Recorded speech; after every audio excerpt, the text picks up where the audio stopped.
All right guys, back at it in the booth. We're working on the 68 Caprice project and we're gonna get this ready for paint. We gotta do some body work. This has been painted for a little bit over 2 years, little neglected, been sitting on the side of my house, and now it's time. It's full of scratches, dents. We're gonna show you how to sand, body work, and save these fenders for your project.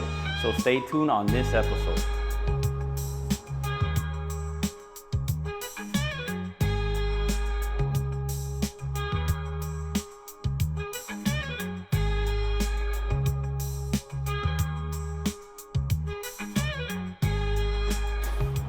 All right, so we have these two panels, the inner fenders of the 68 Caprice today, and they've been sitting around for quite some time. They have a lot of dust. They've been on the side of my house for a little bit over 2 years, and what we're gonna end up doing is washing them, water and soap. It doesn't take a lot. I have here Dawn soap, a Scotch pad, and some water, and we're gonna clean these up.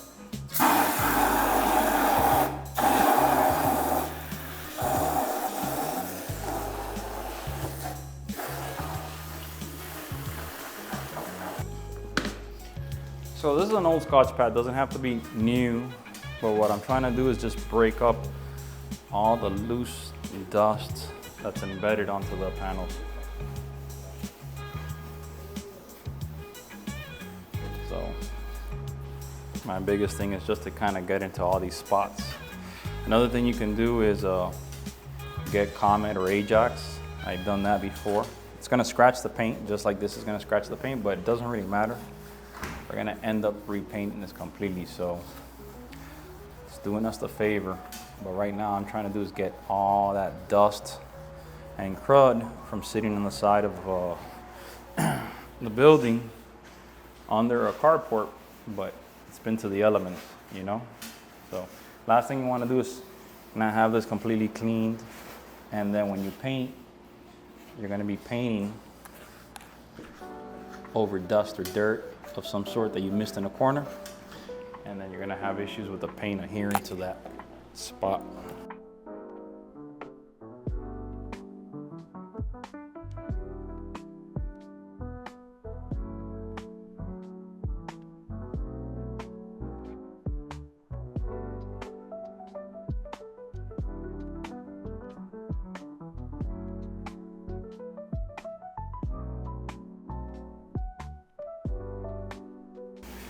So a big part of this is making sure prep is good. Before you start getting a project, if you just grab these panels and just start sanding right away before you clean anything, you're gonna end up sanding all the dirt right into the paint or right into the surface of the clear, and it's just gonna cause more problems and clog up your sandpaper. So you can spend some time now cleaning it, even though we're gonna get it dirty again by sanding it, but it's gonna make a better surface for the sandpaper to do its job. And if you notice, I'm constantly feeling it as I'm washing. I'm feeling it with my hand to see if it's picking up all the dirt that's on there. I'm taking it off, and it is.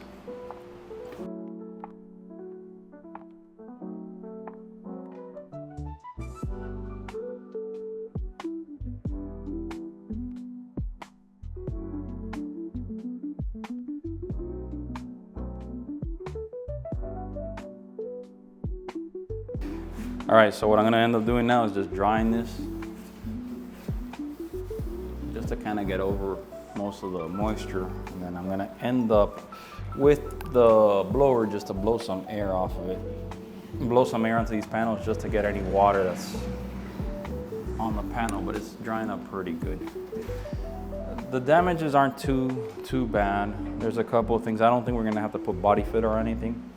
Maybe very little, just to fill up a nick or two. So when I sand this, I'm gonna sand this with two things. I'm gonna sand it with an interface pad, a portion of the stuff. Oh yeah, see, we have a dent here. I'm gonna see if we can hammer that out a little bit, but if not, I'm just gonna put a little fitter on it. It's very, very low. It's a very shallow dent.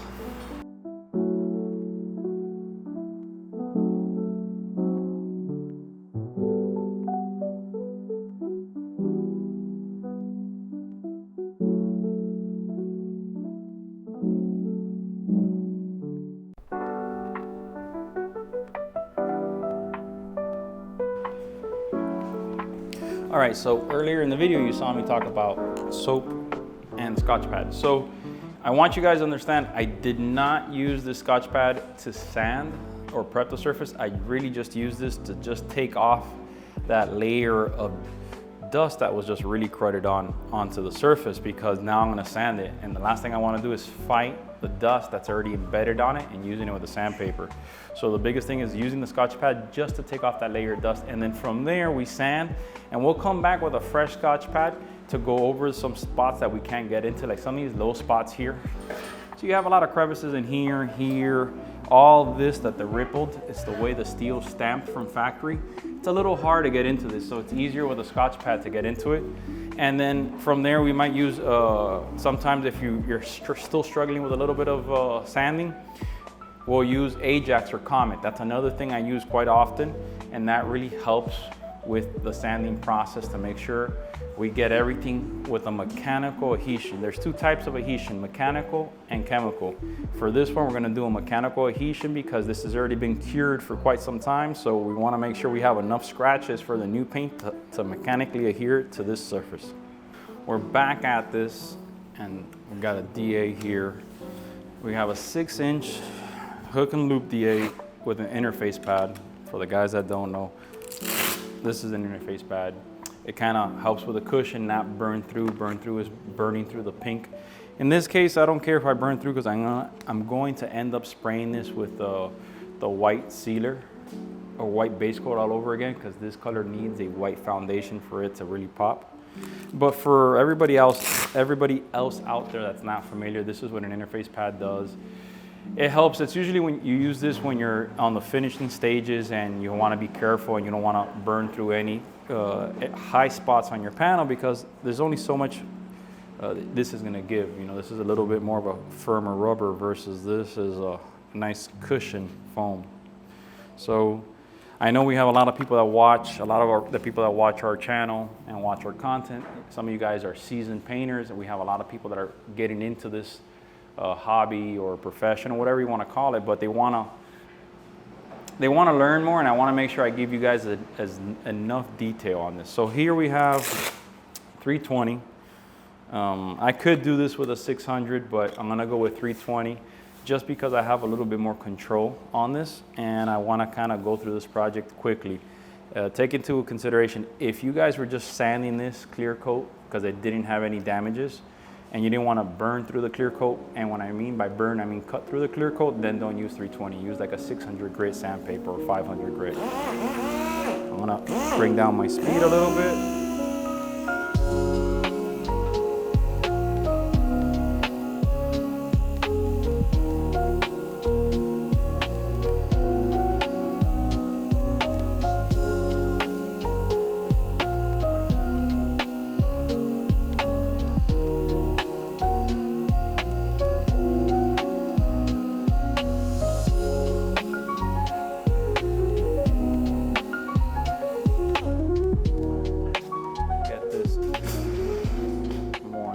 So you guys can see. You can see, I'm gonna go over. You see right there, you're gonna start seeing how it's sanding some of the garbage, the debris that's in the clear coat. So in this case, these are inner fenders. I was going to do a light sand and buff in certain spots. But look right here. You see there? There's a dent right there. You see how everything else is sanded flat, and then this is shiny, so that tells me, and I can feel it, there's a little dent here, and these are things we're going to end up doing the body work and putting a little filler on it to make sure it's nice and smooth.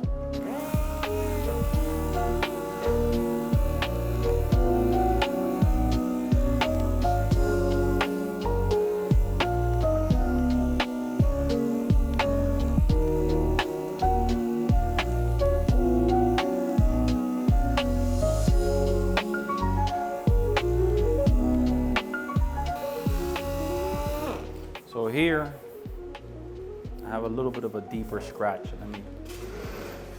Here you have a scratch, and I'm sanding it, and I'm gonna have to just put a little bit more pressure and feather that scratch out. And there you go, scratch is gone. So at least when I repaint this, I'm not gonna have the issue with a scratch coming back out in the base coat color. But you see all these areas that I can't really get with the DA in here. This is where I come back with a sandpaper by hand and a little sanding block or the Scotch pad. I'm gonna try to get as much as possible in here. See, so I was so focused on this, my pad ended up touching here, burning through it, but it's not a big deal. We can spot that in with a little bit of epoxy. It is bare metal, so it's real important to get this epoxied. And every once in a while, I slap the sandpaper. I want to break out that dust that's piled up in here.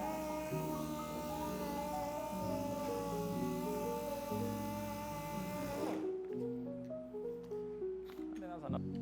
All right, so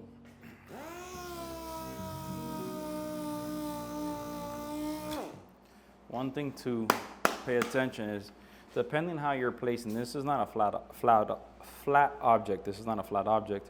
Depending where you place your pad and how you hold your pad is going to tell you how you're going to sand. So if I put a lot of pressure on this edge, I'm just going to sand with that edge, and I'm going to end up digging into it. But I want to have just a slight angle pivot, and I'm going back and forth. I removed the interface pad on this just because I want to get into some spots that had a little bit of chipping. But I move really fast, because if I just leave it there, I'm gonna end up burning right through the paint. So that's the big thing. And I'm okay if I burn through the paint here and there because I'm trying to get to a chip and feather out a chip, but I don't want to be burning through the paint everywhere on this project. See, I had a little chip here. I wanted to feather out that chip, so I burned through here, and a little here, but it's not a big deal. The biggest thing is to make sure I get everything sanded.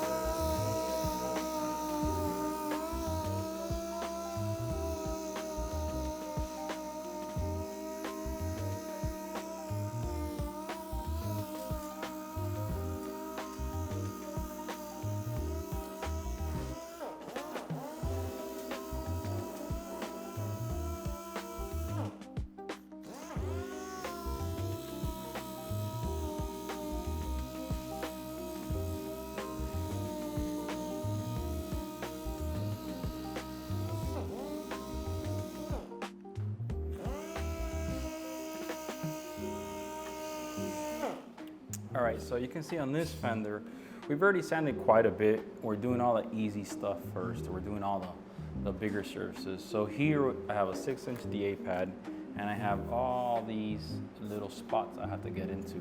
So I'm gonna be using different parts of my pad to make sure I can get into it. So example, here I have this little soft radius. So I'm gonna come in here, and little by little, almost like how a barber cuts your hair, they go back and forth. I'm gonna do that. Now, same thing here, and work around. And I'm gonna see how much can I sand with a DA pad. You wanna use your tools as much as possible to be efficient, because you can say, well, I'm just gonna sand all this by hand. You're gonna spend all day sanding this part, and you're never gonna get it ready for paint. So the biggest thing is to try to use tools. Tools were made to help us. So this is a 6-inch. I have a 2-inch, and I've used pieces of sandpaper that we cut out for 2-inch. But for me, I just find the 6-inch is better, and then I come back and sand it by hand.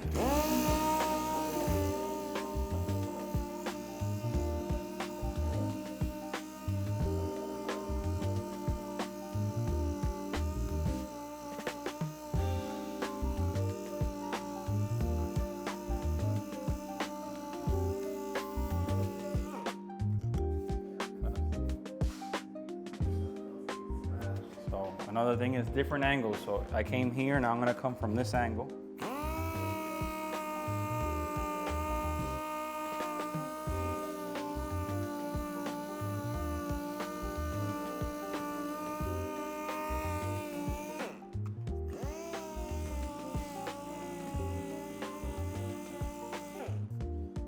We can already tell the sandpaper is no good, so throw that away. Just a reminder, I'm using 320 grit sandpaper. This is custom base coat that I made for myself, and this is a Southern Polyurethane Euro Clear. This clear has been cured already for a little bit over a year and a half, maybe 2 years already. So a fresh piece of sandpaper is really gonna help me get all this sanded smooth, and it's gonna cut faster. If you try to be, I would say, if you try to use the same sandpaper over and over and over as much as you can, that 320 starts becoming less abrasive. Now it's a little bit more like a 400 or 420, whatever, and it's gonna sand a lot less, and you're gonna spend more energy, more air, more power just to get the same thing. If you would have just get a brand new piece of sandpaper, it would sand a lot faster.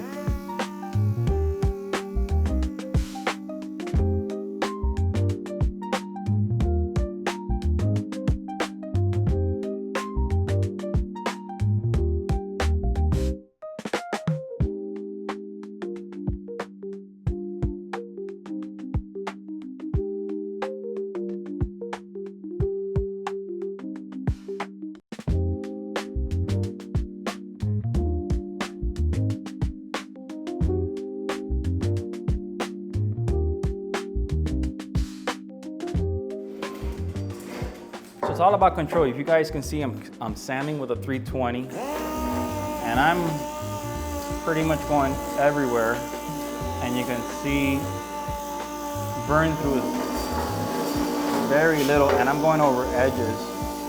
So it's about control. Plus, this product, this Southern Polyurethane Clear, this has 3 coats of clear. It's a very high solid, heavy clear. It's thick.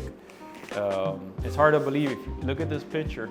Oh, look at this, not a picture, but look at this. I already scuffed this. This is 2 years old, and look at the shine it has, and this was neglected outside of my house.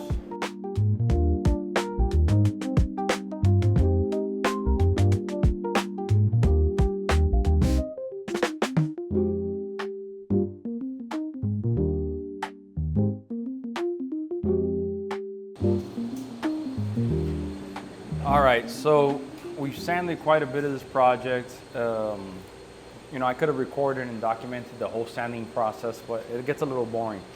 So we already sanded quite a bit of this with a DA, and then here we come with same thing. This is a sheet of 230 DA, oh, not 230, 320 DA paper. I mean, sheet paper, I'm sorry. And these usually come the size of a sheet of paper, fold it in half, and then from there I keep on folding it and tearing it. And between this and a sanding block, but most of this was done by hand. I'm coming in here sanding. I want to make sure all these shiny spots, as much as possible, are sanded flat or white like you see. Then we're going to come back and end up repainting this. And we still have the other fender that we need to do that to. But we're gonna keep on sanding all this stuff for you guys to see, and then whatever I don't have sanded, let me get a rag here, wipe it down to show you. Here's a damp rag from earlier, so we'll clean it. I don't clean it as I'm sanding because I like to see, at least the white can tell me where I've sanded and where I have not sanded. When you wipe it off, everything looks like it's sanded, so doing it this way, I can still see all my shiny parts. And then we're gonna do the same exact thing to the other fender. And then I'm gonna come back, look at the stuff that we burnt through. So there's no metal here, so that doesn't need anything. This we burnt through bare metal. This we burnt through bare metal. So we'll end up doing some epoxy primer on these little spots just to make sure. But my biggest thing right now is just getting all this sanded, prep. So I'm gonna give you some information here. So we're sanding this with 320. It's an aggressive sand, but since I was not gonna save the paint, I was gonna end up going through everything and repainting it. So in this case, we're gonna end up putting primer in certain spots.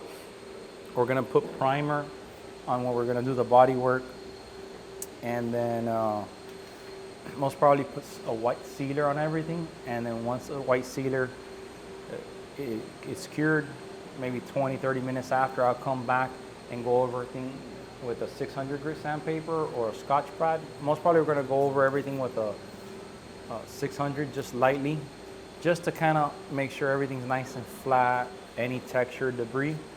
And same thing we did with the hood. If you saw our previous video that I sprayed the bottom of the hood, once I had the white on there, then I went straight to my pink, let that flash off, and then I went straight to clear.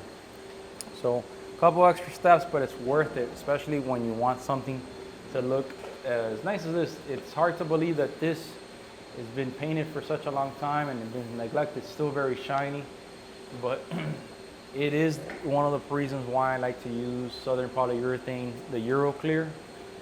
Well, all their products, let me rephrase it, but Euroclear is one of my favorites. It's a personal preference of mine. Universal's another phenomenal clear I love to use. So here, same thing. We're gonna continue to go little by little. This is a real noticeable part on the fender. You notice this quite, because this is the inner fender. This bolts up to my fender, and this is towards the covers the control arms and the A-arm and everything.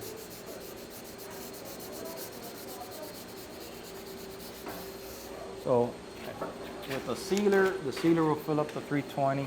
Now I could go, there's a couple other things I could have done. So here I have 320. I can come back and do everything with, after I do 320, I can say, oh, let me do 400 or 600. But I think that's just a lot of legwork for no reason.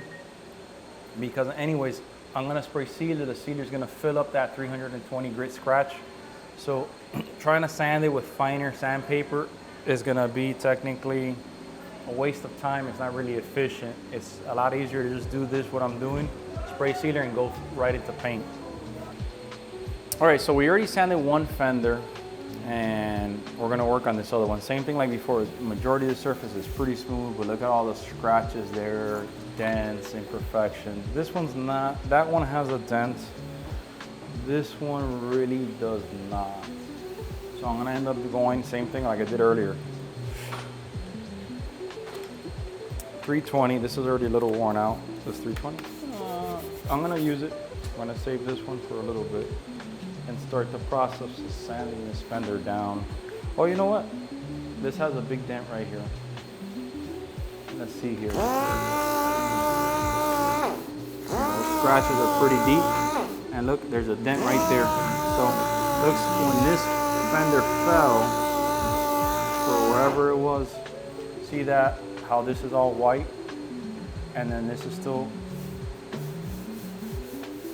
it means we have a dent. Yeah, and I can feel it too. So then trying to, this is a wheel, an inner wheel well, and then trying to hit it with a dolly and hammer it out. I'm gonna take the path of least resistance. It's not a big deal, and I'm just gonna sand this nice, prep it, put a little filler, and hand block it and take that dent out. It is the inside of the engine base. When you open the hood, this is what you see that covers up your wheels, but this is a lowrider. It's my car, so we want to make sure everything is as perfect as possible.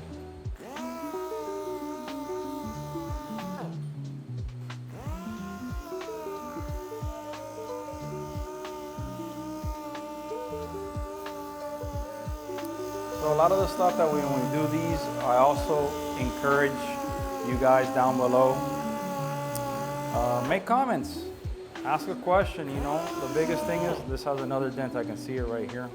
Ask questions, feel free. The whole big thing for us is to make sure you guys, when we're doing these type of videos, we want to educate you guys as much as possible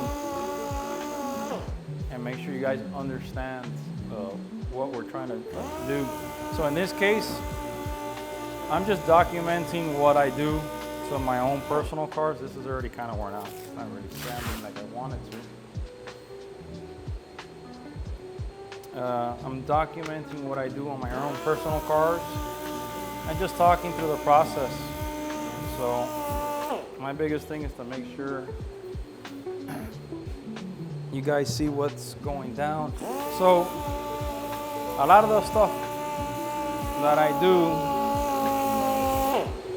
and if you haven't seen what we do, you know, I'm Manny. I'm the owner and founder of Tropical Glitz. We manufacture custom colors, and these are just colors I like, and then over time people liked them too, and we decided to sell them to the public. But the biggest thing is I also paint. I don't paint full time. I used to paint full time many years ago, and I had my own custom body shop. That was even longer ago. But I worked at I did some collision work and insurance work when I was really young. I must have been 19. And then from there I went on to working at restoration shops and classic cars. Came to the point that I wanted to take a break from working for others, and I had my own body shop. I did that for quite some time. I sold that business, and then I just decided to do it more as a hobby. I always loved colors, so that was my biggest thing, because when I was doing cars for people, everybody wanted the same thing. Everybody wanted the same color. Nobody was really interested in thinking outside the box. So I just kind of did my own thing, and now we're here. 10 years of Tropical Glitz here. We're gonna make 10 years of being in business in 2025 in September.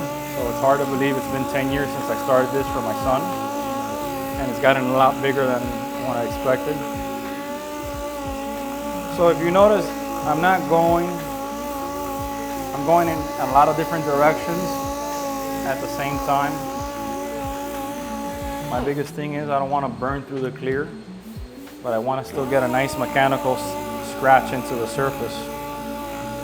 And I've talked to this in my other videos. I talked about mechanical scratch and a chemical adhesion scratch.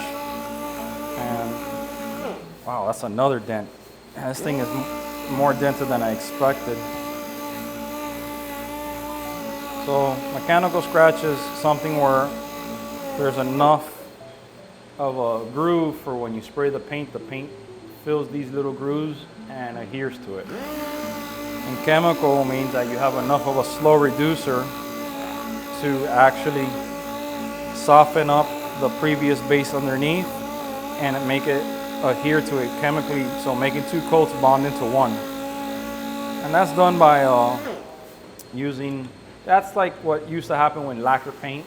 So now we don't really use lacquer paint anymore, but I do get that accomplished by using different chemicals in my base coats, so it's a slow enough, well, it's really in my reducer, not my base coat, but it's a slow enough additive in that reducer to soften up the previous base underneath so everything adheres to each other.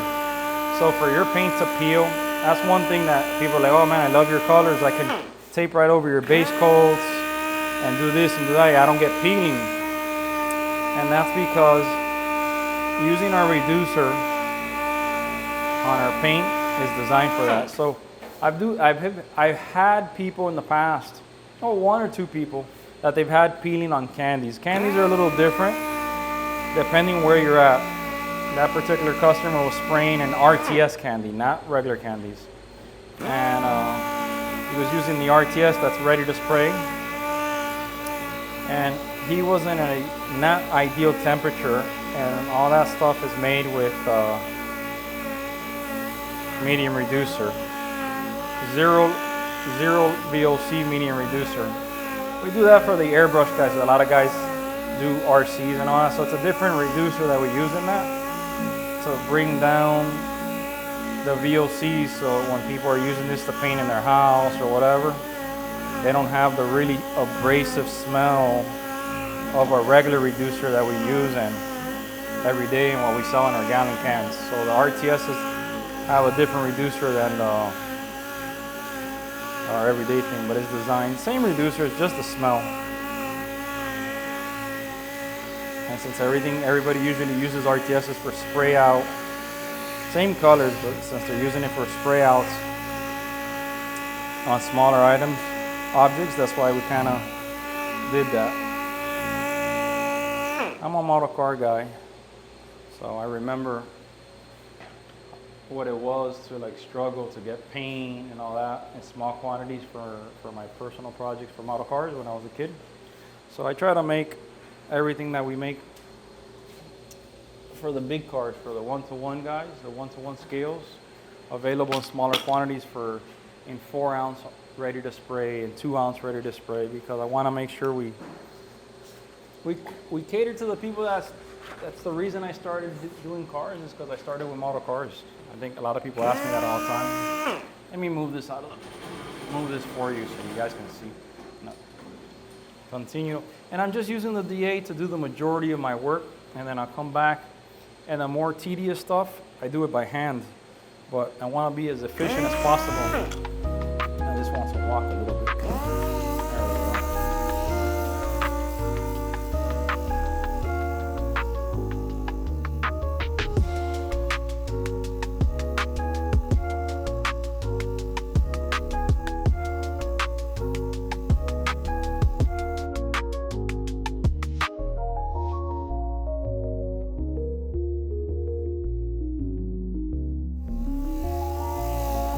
So this DA, I didn't specify this earlier, but I have different DAs. So this one is a 5mm or a 3/16 throw with a medium density finishing pad. I have another one that's a 332, that's a finer. So it's, what it means, this is your general right in the middle. And then you have DAs that are more aggressive, like you have a 1/8 that what it does is that when I turn this on, you see how it kind of spins. So these circles are on the same size. And I have another one that is 3/16, that where it means that when it spins, see how much this goes up and down?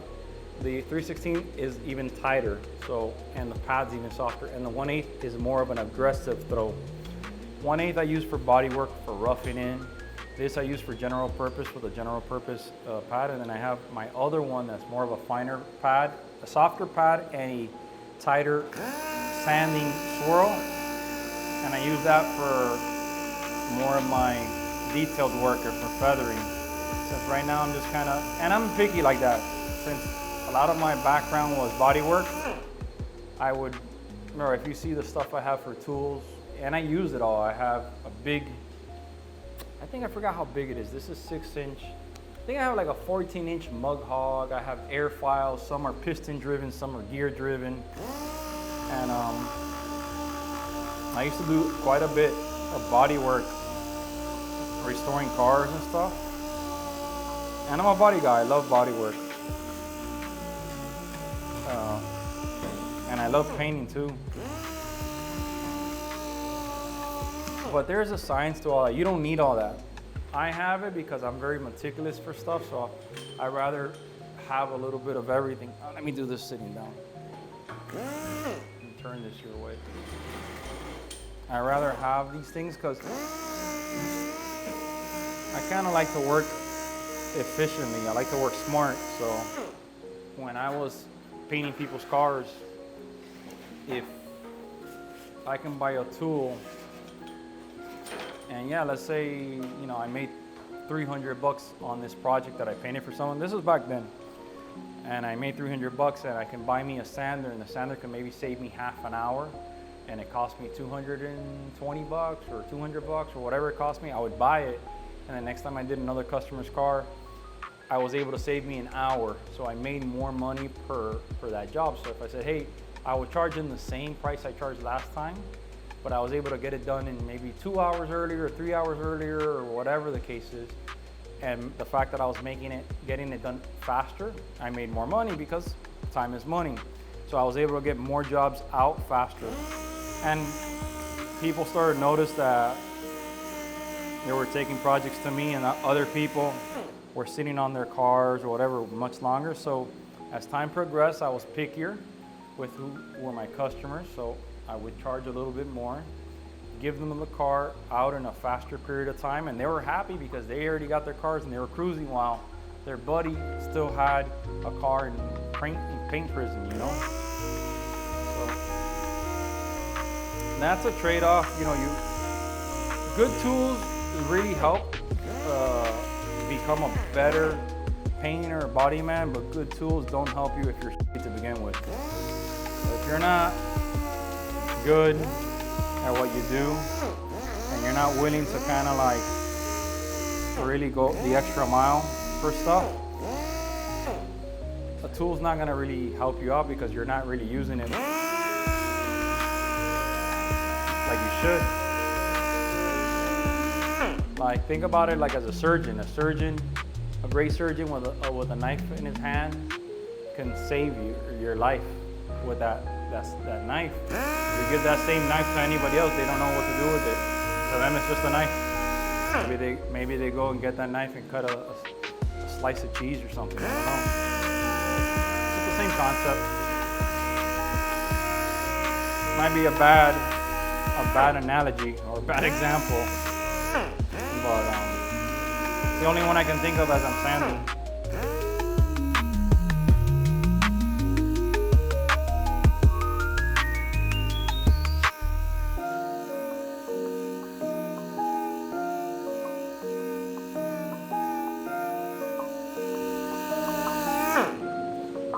I'm using most of the whole pad, the whole face of the pad, moving around. Since this is a radius, I'm constantly looking at my sanding surface, and I can tell where I just sanded because it leaves a little streak of the dust that sanded. So I'm trying to make sure I get everything nice and sanded as even as possible. And since this is a radius, you know, everything has a contour radius. I go through it. And then when I put my sealer on it, I'm gonna most probably go over everything with an interface pad and a 600 grit, just to kind of knock out anything that's there, any garbage, debris.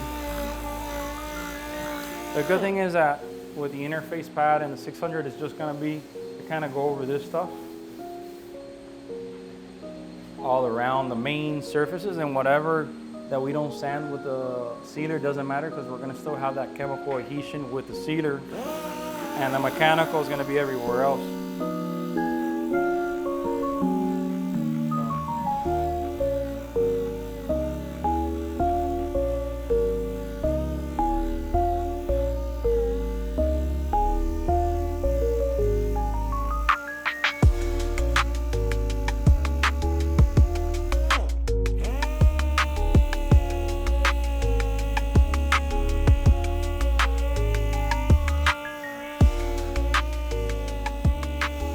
How much surface I was able to sand with a DA. I did this, and if I continue to do this, I might most probably spend maybe 30 minutes, 40 minutes sanding this. No, really, I think 30 minutes with the DA, but then when it comes to sanding all this by hand, I can spend at least an hour, 2 hours minimum to make sure I get all that done right. Let me show you guys on the camera here. I don't want to have my back turned to you, but we have a groove here. Goes all the way around. It's like a window. It's a stamping from the sheet metal of the. So I'm gonna come here and I'm gonna just use my edge, and I'm not gonna go hard, aggressive. Just nice and soft.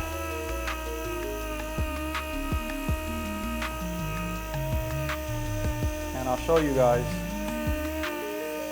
Nice and soft. A lot of the stuff is just finessing it. You don't want to.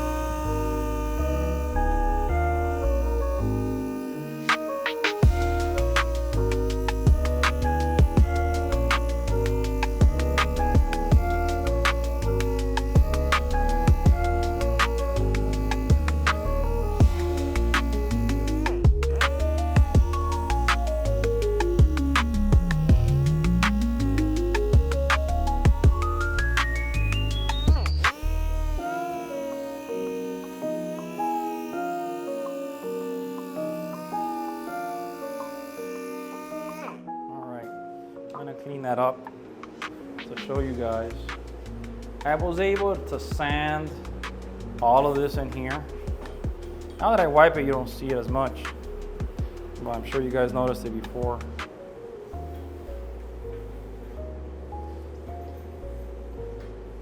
I was able to sand all in here, all the way around, all the way around. These little spots are tough to get with the DA. But doesn't matter, I'm gonna keep on working with it and then come in here in the center and work, and then I have a nice scratch here. And you'll see how we'll continue to work with the DA and get all that sanded. All right guys, so you just saw I wrapped up the fenders of the 68 Caprice. Stay tuned to the next episode where we're gonna finish up the sanding process, just the little details, put them in primer, white sealer, and start spraying color on them. So do me a favor, like, subscribe, and follow. Maiden day, baby. Ooh-wee.